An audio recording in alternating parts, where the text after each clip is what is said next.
got an update out of Tampa, Florida. Now, police were reportedly attempting to serve an arrest warrant for former NFL player Antonio Brown.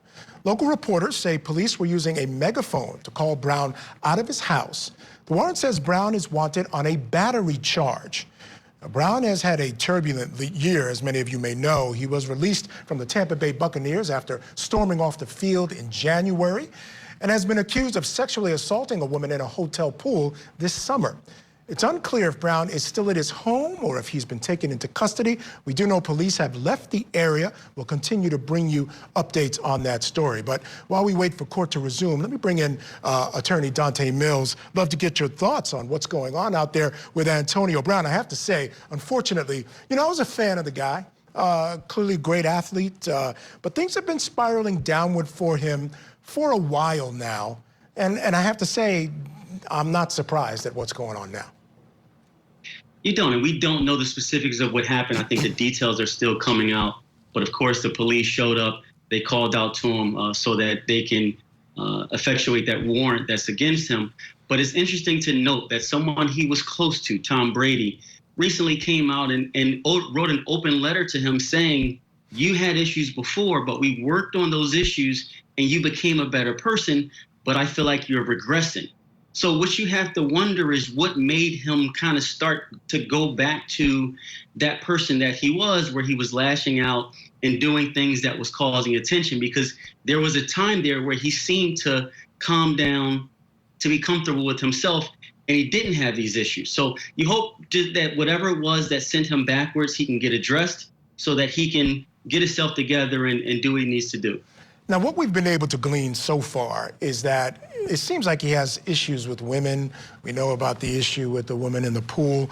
This apparently, as far as we can tell, involved a woman who has a few children by him, had been staying at the house. He wanted her out the house, started throwing her stuff into the street, apparently threw a shoe at her, which hit her at somewhere, maybe in the head or something. I'm not 100% sure about that. So that's what the battery and arrest warrant is about. Again, this relationship with women seems to struggle.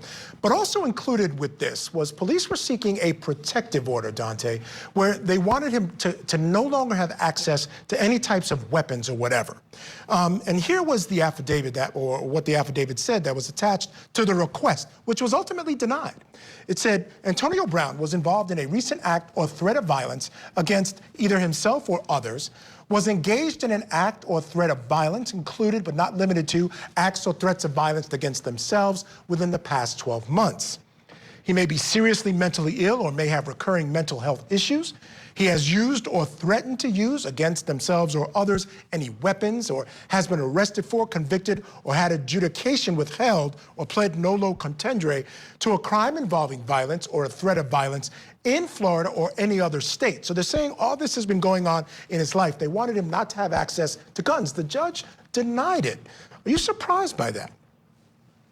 Actually, I'm not. The right to bear arms is heavily protected. And what the courts generally don't do is snatch your weapons away without a particular cause or reason. So they look for justification in saying that you used a weapon before. So if you screamed at someone or even threw a shoe, that's not the same as brandishing a gun or carrying a gun somewhere where they see that you have a propensity to gun violence. I think it's very important to protect someone's Second Amendment right. I think it should be protected. Now, when someone has a history, though, it's important to prevent things from happening. So there has to be a median. And what may happen is they can have a hearing where people present evidence of what exactly it is that he did, and the judge can then determine if that meets the level of taking away someone's rights that they have through the Constitution. Yeah, fair enough. And one can only hope that this doesn't end up in a way that everybody regrets that ultimate decision by the court. The other thing I wanted to touch on with this is, again, the allegations are that apparently he wanted to kick this woman out of the house. Again, this woman has, I think, 2, maybe even 3 of his children. She had been staying there. He wanted her out. He had posted on his door an eviction notice for her. I don't know how valid that was. This was the reports. What I want to ask you is, if you are in a situation where someone's in your home, had been staying, cohabitating with you, you want them out, you may have gone through legal means or not, throwing their stuff out on the street that way, is not the way to go about it, no matter how real or not real that eviction notice on the door was, correct? It's not the way to go about it. Exactly. And you said something, he may have gone about it through legal means or not. I think that distinction is huge. Either he went about it the right way legally or he didn't. And even if he went about it legally, it's not easy. If someone has a home with you, it's not easy to just kick them out on the street.